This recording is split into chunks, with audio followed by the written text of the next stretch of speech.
Hello everyone and welcome to Recap V. Today we'll be talking about a movie called The Heart of Justice. The Heart of Justice is a 1992 television film starring Eric Stoltz, Jennifer Connelly, Dermot Mulroney, and Dennis Hopper.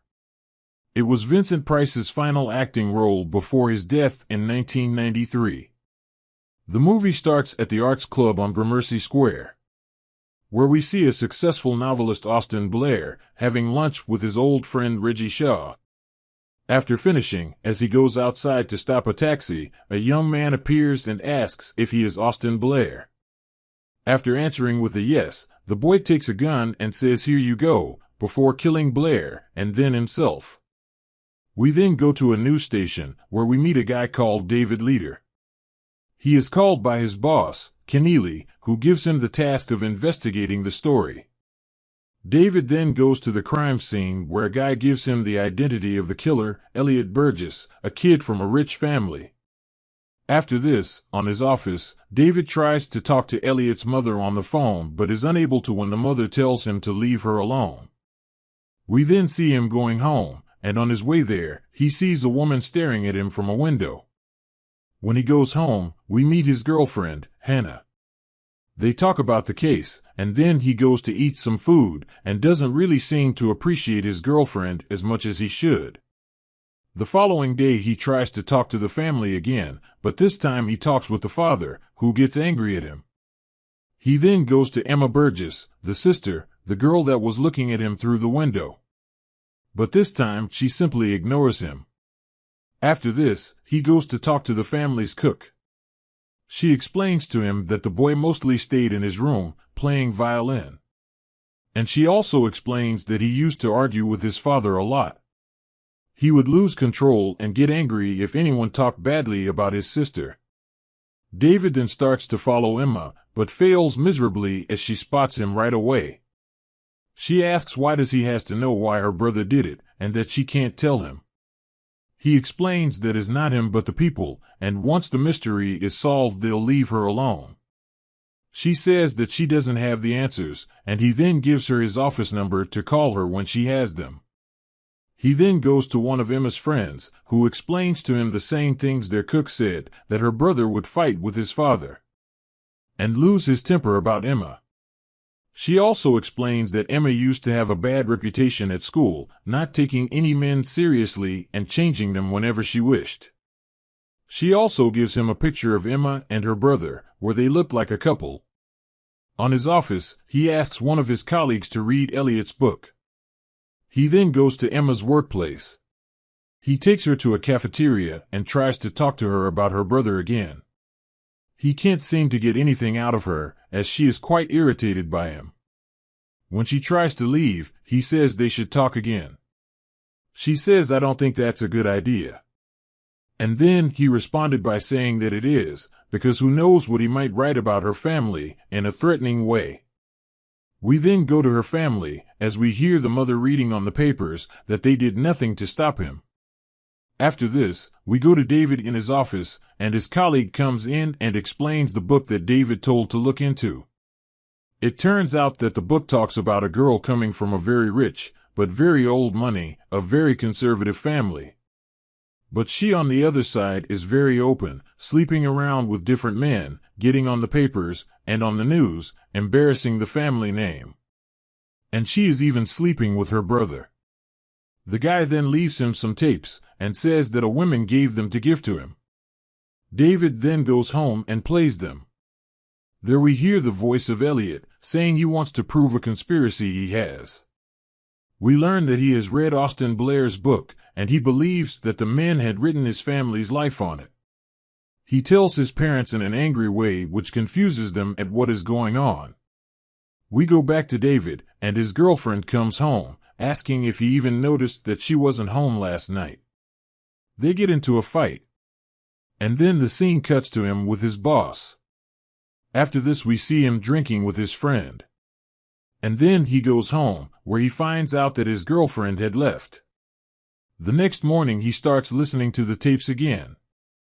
We learn that Elliot had tried to tell his sister about the books and how Austin Blair talks about their lives in it. She doesn't believe it and tries to calm him down. We then see him going outside and recording his voice, saying that he believes he is being followed and that he had tried to contact Blair but failed to do so. We go back to David, where we see him reading the book and then listening to the tapes again. We learn that Elliot has gone to see the mayor, which had managed to be elected with the help of Elliot's father. Elliot explains his situation, and the mayor doesn't seem to buy into it, so the boy starts talking in a very threatening way, and the mayor simply says he'll look into it. We then see David going to a place where their family goes on vacations. There he manages to brag the owner to give him some records of when the family has been there. We then see Elliot playing his violin, while David is listening from the tape. Elliot then starts to explain how there was a woman standing at the window of the building across from him. She flirts with him for a bit, and then we see Austin Blair showing behind her. He goes outside and looks at the window again, but there is no one. After this, we see him talking with his sister, and she manages to convince him to go to a psychologist. Thankfully, he agrees, but there, he gets quite angry at the doctor and doesn't see him as any help. David then goes to this man and asks about Elliot, but isn't able to find much. We again go to Elliot, who sees another woman on a window, but when he hides on the floor, we see that he is only imagining things and then falls asleep. He then goes to buy a gun and says that armed with it, he feels powerful. He then goes to David's work and talks with his colleague. He says that he has a story to report and then says that it hasn't happened yet, which gets the guy angry, and so he tells him to come back when the story actually happens. We then see him with his family, who ask him if the new doctor he's been going to is helping him. He lies and says that he has. They then tell him to have some plans for the future, maybe go back to school and study law. But he says that he could run for office. His father says that no one would vote for him, and he then tells him that he could make them vote for him.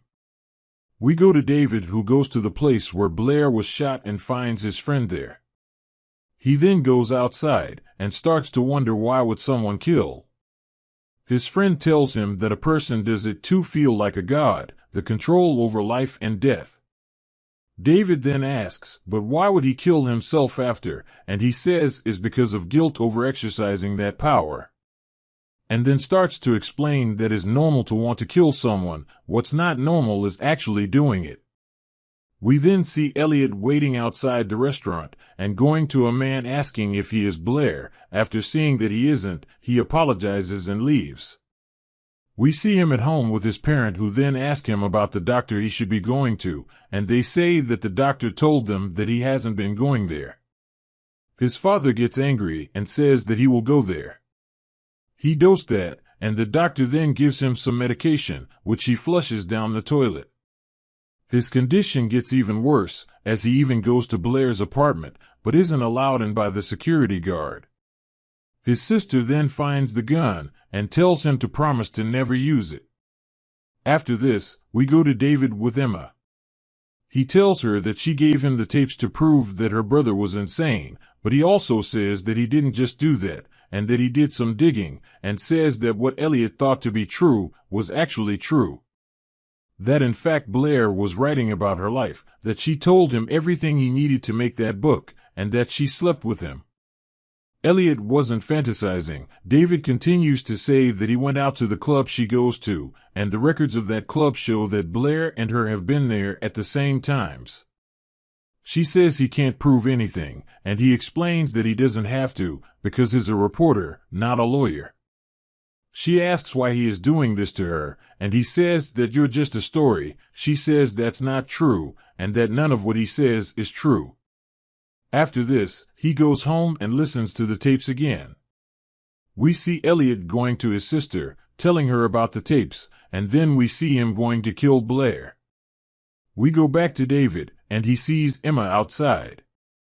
There, she confesses to everything, and says that she is afraid this truth might destroy the family.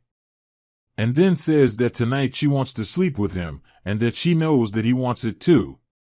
After this, the guy leaves the whole story, tells his boss that Elliot was crazy, burns the tapes and everything he wrote, and even leaves his job to go somewhere else with her. But when he goes to the airport asking for her name on the reservation, she isn't in it. And we learn that the girl managed to manipulate him to destroy all the evidence he had of her, and this is where the movie ends. Hope you all enjoyed this video. Make sure to leave a like, comment on what you think about it, and don't forget to subscribe so I can make more recaps of movies, TV shows, animes, etc.